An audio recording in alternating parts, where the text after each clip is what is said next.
लोकसभा चुनाव में मोदी सरकार को परास्त करने के लिए विपक्ष एकजुट हुआ है। विपक्षी गठबंधन ने आज दिल्ली में बैठक की। इस बैठक के पहले से ही ये सवाल उठ रहे थे कि क्या विपक्ष पीएम पद के चेहरे का ऐलान करेगा। विपक्ष अपने इंडिया गठबंधन का संयोजक किसे बनाएगा। फिलहाल इन दोनों सवालों का जवाब किसी को नहीं मिला, क्योंकि बैठक के बाद कांग्रेस अध्यक्ष मल्लिकार्जुन खड़गे ने साफ साफ कह दिया कि विपक्ष का पूरा जोर सिर्फ चुनाव जीतने पर है और जीतने के बाद ही वो पीएम पद के लिए किसी नाम का ऐलान करेंगे। करीब 3 घंटे लंबी चली बैठक में क्या कुछ निकलकर सामने आया है, सबसे पहले ग्राफिक्स के जरिए उसके बारे में आपको बड़ी जानकारी दे देते हैं। ममता बनर्जी ने पीएम मोदी के खिलाफ खड़गे का नाम आगे किया। खड़गे जो कि अध्यक्ष हैं कांग्रेस पार्टी के, उनके नाम को आगे किया पीएम के चेहरे के तौर पर। वहीं दूसरी तरफ अरविंद केजरीवाल ने ममता बनर्जी का समर्थन किया इस मुद्दे को लेकर, क्योंकि ममता बनर्जी के साथ अरविंद केजरीवाल के अच्छे रिश्ते हैं। लेकिन खड़गे की ओर से यह साफ कर दिया गया कि पीएम के चेहरे पर फैसला चुनाव के बाद होगा। चुनाव के पहले पीएम पद के चेहरे को लेकर कोई ऐलान नहीं किया जाएगा।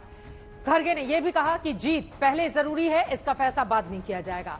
सीट शेयरिंग को लेकर लंबी चर्चा हुई, जिसमें राज्यों के हिसाब से शेयरिंग की बात हुई है। नए साल से पहले सीट शेयरिंग पर सहमति की बात कही गई है। 31 दिसंबर तक सीटों को लेकर तस्वीर साफ करने पर सहमति बन गई है, यानी कि नए साल के साथ सीटों की शेयरिंग को लेकर अब विपक्षी इंडिया गठबंधन आगे बढ़ेगा, कम से कम ये तय अभी तक की बैठक में दिखाई दे रहा है।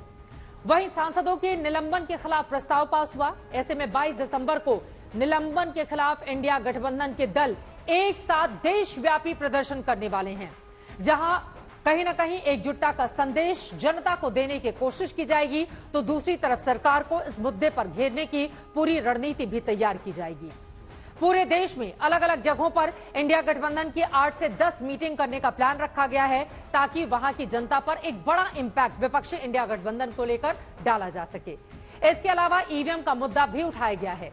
ईवीएम को लेकर बार बार जब बीजेपी जीतती है तो विपक्षी दलों की ओर से आपने सवाल देखे होंगे। मौजूदा मध्य प्रदेश चुनाव बीजेपी ने जीत लिया तो दिग्विजय सिंह की ओर से ईवीएम को लेकर सवाल पूछे गए थे, तो ईवीएम को लेकर भी सवाल खड़े किया गया। वहीं एकजुट होकर चुनाव लड़ने की बात भी यहां पर कही गई है।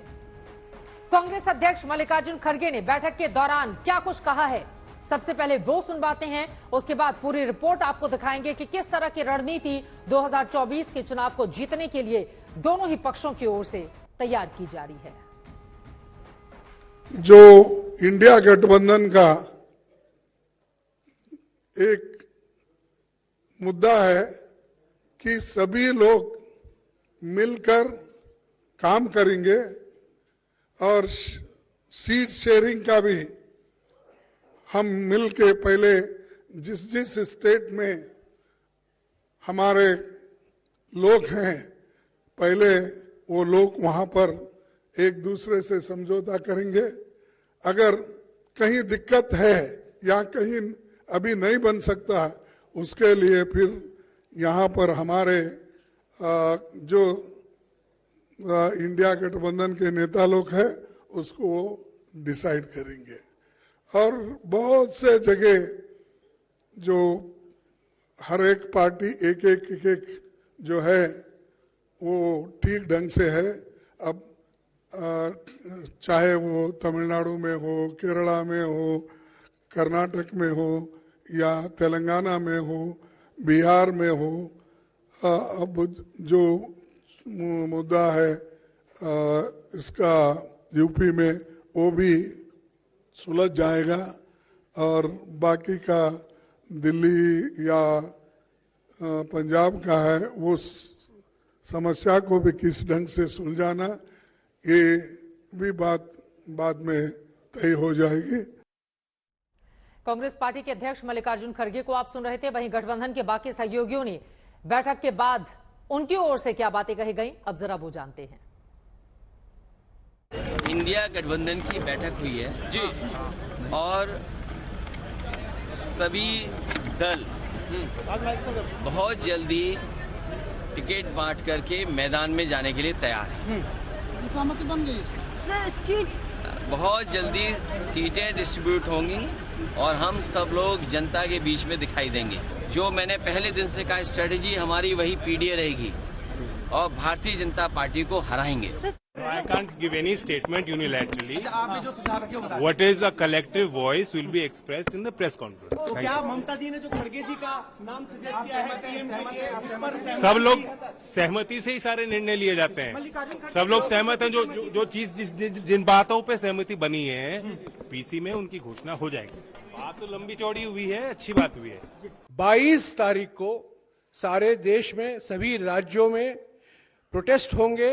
जो 151 एमपी अब तक सस्पेंड हुए हैं, इंडिया पार्टी के एमपीज जो लोकसभा में और राज्यसभा में उनको सस्पेंड किया गया है, उसको लेकर सारे देश भर में प्रोटेस्ट की जाएगी। खाली मीटिंग में क्या कुछ हुई, मोटा मोटी बहुत साफ साफ बात हुई। एक मिनट मैडम, सीट शेयरिंग, मास कॉन्ट्रैक्ट प्रोग्राम 20 दिन के अंदर सब शुरू। सर कन्वीनर बनाने को लेकर कोई बातचीत? कोई बातचीत कन्वीनर को लेकर नहीं, कोई बातचीत।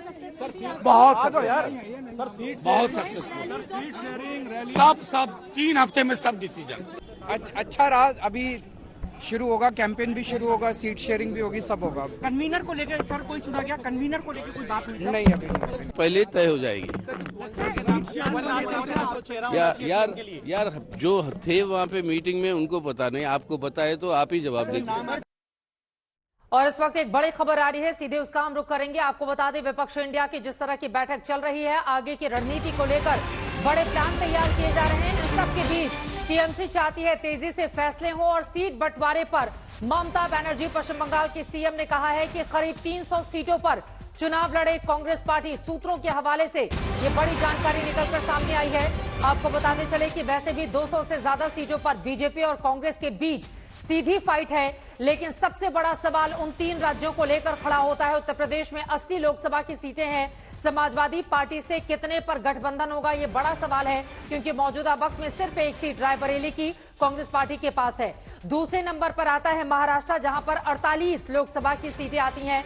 ज्यादातर सीटें बीजेपी या फिर उसके बाद शिवसेना के पास है, तो वहां पर कांग्रेस पार्टी को कितनी सीटें मिलेंगी। और तीसरे नंबर पर आता है पश्चिम बंगाल। ममता बनर्जी ने पत्रकारों के सवालों के जवाब में यह कह दिया था कि वहां पर तो कांग्रेस ने 2 ही जीती थी, कुल 42 सीटें हैं। ऐसे में वहां पर ममता बनर्जी कांग्रेस पार्टी को कितनी सीटें देंगी लड़ने के लिए, यह बड़ा सवाल बना हुआ है। लेकिन दीदी की ओर से कहा गया है कि वो चाहती हैं 300 सीटों पर चुनाव लड़े कांग्रेस पार्टी। लेकिन इन सब के बीच सवाल यह है कि क्या विपक्ष सीटों के बंटवारे में एक मत हो पाएगा। ये सवाल इसलिए उठ रहे हैं क्योंकि विपक्ष के भीतर ही उठापटक देखने को मिल रही है। एक तरफ बार बार पीएम पद के लिए नीतीश कुमार के नाम के पोस्टर लगते हैं, तो दूसरी ओर जेडीयू खुद कहती है कि विपक्ष में कई खामियां हैं जिन्हें दूर किए जाने की जरूरत है। उधर महाराष्ट्र से बंगाल तक शिवसेना और टीएमसी कांग्रेस पर निशाना साध रही हैं। सवाल यह भी है कि क्या समाजवादी पार्टी और कांग्रेस के बीच उत्तर प्रदेश में सीटों का बंटवारा आसानी से हो जाएगा। बंगाल से भी ममता बनर्जी ने संकेत दिए हैं कि कांग्रेस की जितनी पश्चिम बंगाल में हैसियत है, उसी हिसाब से वो आगे सीट बंटवारे को लेकर चर्चा करेंगी।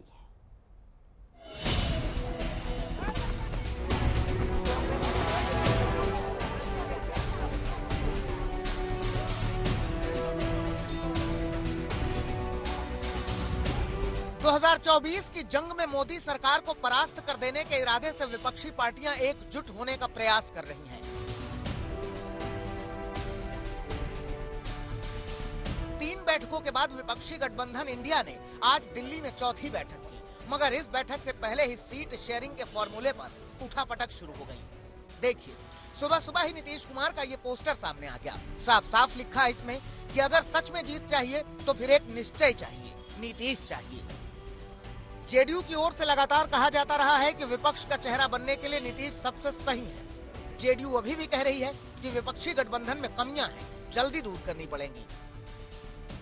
बीजेपी बूथ वाइज कमेटियां बना करके चुनाव की तैयारी कर रही है और हम अभी अपने पुराने जो मतभेद हैं उनको भुलाने में भी नाकामयाब है। किसको जिम्मेदार मान रहे हैं? सीधे तौर पे कांग्रेस को? नहीं, मैं मीटिंग के अवसर पर कोई कटु बात नहीं कहना चाहता, लेकिन इन सब कमियों पर हमें ओवरकम करना चाहिए और कल से ही चुनाव प्रचार, संयुक्त रैली, संयुक्त बैठक शुरू करना चाहिए। हालांकि नीतीश कुमार का पोस्टर जितनी जल्दी लगाया गया उतनी ही जल्दी हटा भी लिया गया। शान से लगा पोस्टर पल भर में फाड़कर जमीन की धूल फेंक रहा था, मगर जो पोस्टर में लिखा था ऐसा ही कुछ शिवसेना के मुखपत्र सामना में भी लिखा गया। सामना में लिखा गया कि हमारे पास प्रधानमंत्री पद के लिए बहुत सारे चेहरे हैं, चॉइस ही चॉइस है। यह कहना केवल दिल बहलाने के लिए ख्याल अच्छा है। इंडिया गठबंधन को एक समन्वयक की जरूरत है, एक चेहरे की जरूरत है। चेहरा कौन? मोदी के सामने कौन? इस सवाल के साथ ही सामना में कांग्रेस को आड़े हाथों लिया गया। लिखा गया 5 राज्यों में हुए चुनाव में 3 राज्य इंडिया ने नहीं बल्कि कांग्रेस ने गंवाए। कांग्रेस जीत का केक अकेले खाना चाहती थी, इसलिए राज्य की छोटी पार्टियों को गठबंधन से दूर रखा। मध्य प्रदेश में अखिलेश यादव को जानबूझकर दूर रखा गया। बंगाल की मुख्यमंत्री ममता बनर्जी ने भी कांग्रेस को आईना दिखाने में देर नहीं की। Would you like an alliance with the Congress in Bengal, or have they approached you for an alliance in Bengal? Somebody must bail the cat. Somebody must bail the cat, meaning? Meaning, I don't have any problems if they have the genuine things. But Bengal, you know that they have only 2 seats. But you are open to an alliance with the Congress? I am open to talk. I am open to discuss. BJP पहले से ही विपक्षी गठबंधन पर प्रहार कर रही है। आज गिरिराज सिंह ने तो चैलेंज दे दिया कि किसी में दम है तो पीएम के खिलाफ चुनाव लड़कर दिखाएं।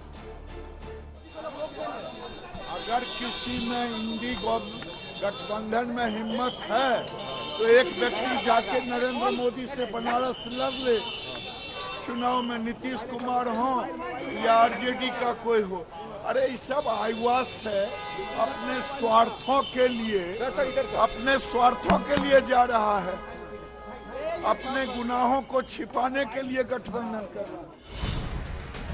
बीजेपी भरोसे से भरी हुई है, मगर सच्चाई यही है कि 3 राज्यों में हार के बाद से विपक्ष के ही कई दल कांग्रेस पर नजरें तरेर रहे हैं। देखना होगा कि विपक्ष का आपसी टकराव किस कीमत पर खत्म होता है। दिल्ली से मौसमी सिंह, जितेंद्र बहादुर, अशोक सिंघल और हिमांशु मिश्रा के साथ आज तक ब्यूरो।